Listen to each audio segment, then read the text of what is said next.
也有4只永久无机体，虽然都是生物，不过许多储户感觉讲太下白哦，都太后烟打第二棒，最近引起主管机关的重视，发公文要求大家要改善。不过储户如讲实在过不上能达标，南投县警察处非常过后讲，会同大家听数请出解套方案，不过希望能把3期是得统一申请，莫过大家凊彩来达标。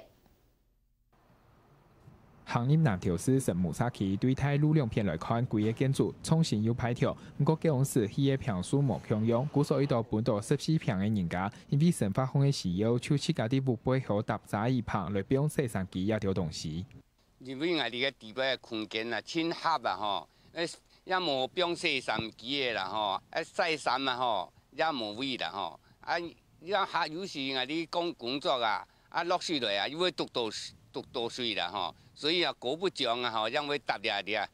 南投县检察处审判人员拿定通报名册到神木沙区去实际勘查，和同沙区居民沟通杂一旁有必要么？唐嘅居民讲法，检察处人员要表示认同，不过也下自家搭嘅杂一旁还有违建嘅争议，还是希望居民透过沙区体制来提出申请。县政府面为天数请解决的方法。我们回去会跟